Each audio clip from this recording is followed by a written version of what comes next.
Style, en effet, impossible. Larry Snyder n'est pas le premier à l'observer. À se demander comment se débrouille Émile. Il y a des coureurs qui ont l'air de voler, d'autres qui ont l'air de danser, d'autres paraissent défiler. Certains semblent avancer comme assis sur leurs jambes. Il y en a qui ont juste l'air d'aller le plus vite possible où on vient de les appeler. Émile, rien de tout cela.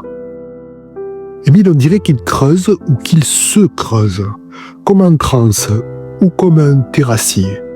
Loin des canons académiques et de tout souci d'élégance, Émile progresse de façon lourde, heurtée, torturée, tout à un coup. Il ne cache pas la violence de son effort qui se lit sur son visage crispé, tétanisé, grimaçant, continuellement tordu par un rictus pénible à voir. Ses traits sont altérés, comme déchirés par une souffrance affreuse, langue tirée par intermittence comme avec un scorpion logé dans chaque chaussure.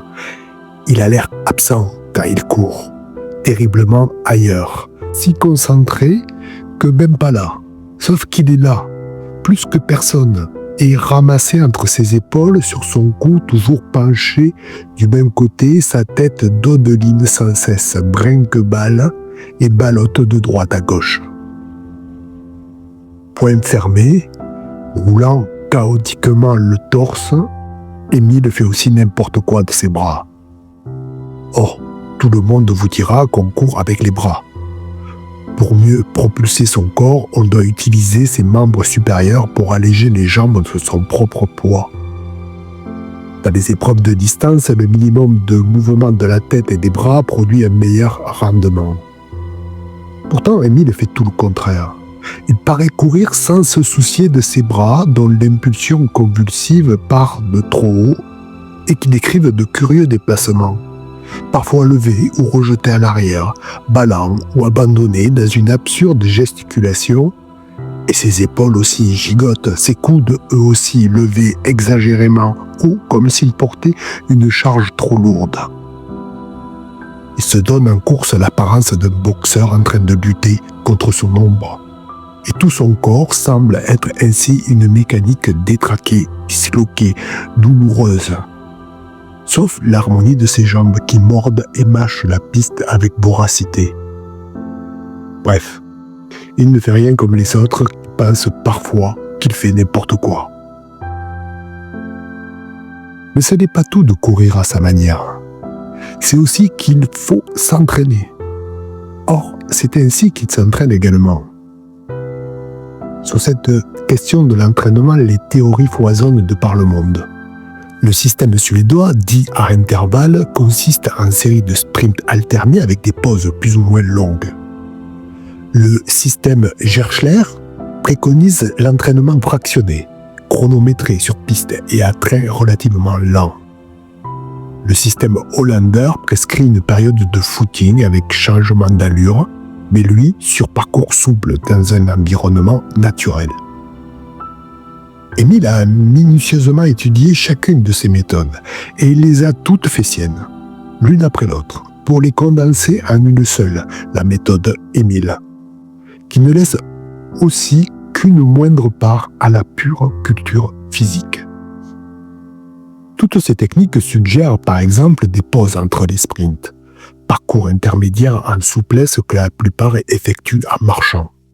Émile non, qui préfère trotter entre deux efforts, convaincu que l'organisme prend ainsi l'habitude de se reposer en pleine course, et même dans un état de grande fatigue, de maintenir le rythme requis. Toutes ont aussi pour principe de maintenir l'intensité de l'effort à un niveau plus doux que celui de la compétition. Il convient de ménager, quand on se prépare, les forces dont on aura besoin pendant l'épreuve. Émile pense l'inverse, et qu'il faut s'entraîner le plus durement possible, multiplier les exercices pénibles pour que la course apparaisse plus facile.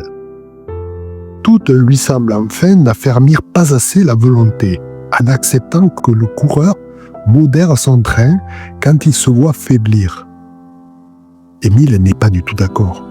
S'il se sent fatigué, s'il constate le moindre risque de ralentissement, aussitôt il s'efforce au contraire d'accélérer. Sa chance à cet égard, c'est qu'il aime avoir mal. Il sait qu'il peut compter sur son amour de la douleur et sur lui-même. Jamais il ne se laisse masser par qui que ce soit. Cette façon de s'entraîner lui permet d'épuiser ses adversaires par un grand nombre de sprints intercalés, tout en gardant des forces pour le final qui est toujours d'une violence extrême. Son allure en course se modifie constamment, tout en tempo rompu, subtil changement de vitesse dont se plaignent amèrement ceux qui lui courent après. Car non seulement il leur est presque impossible de suivre sans se dérégler la petite folie courte, heurtée, inégale et saccadée qu'Émile tricote, non seulement ces variations de rythme incessantes leur compliquent affreusement la vie, non seulement cette allure bizarre et fatiguée, montée sur des gestes wadis de tomates, les décourage car elle les trompe. Mais son perpétuel dodeline de la tête et le moulin permanent de ses bras, par surcroît, leur donne aussi le vertige. Jamais rien comme les autres, même si c'est un type comme tout le monde. Certes, on prétend que les échanges gazeux de ses poumons sont anormalement riches en oxygène. Certes, on assure que son cœur est hypertrophié, d'un diamètre au-dessus de la moyenne et battant à une cadence moindre.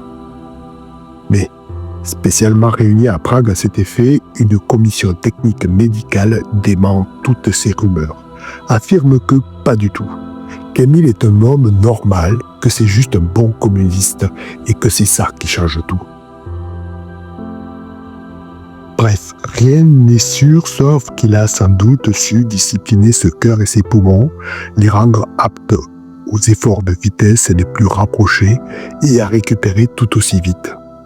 Ainsi peut-il achever une longue épreuve par un sprint effréné pour, à peine essoufflé, repartir en courant quelques secondes plus tard, chercher son survêtement à l'autre bout du stade.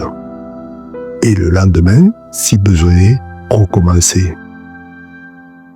Un jour, on calculera que, rien qu'en s'entraînant, Émile aura couru 3 fois le tour de la Terre.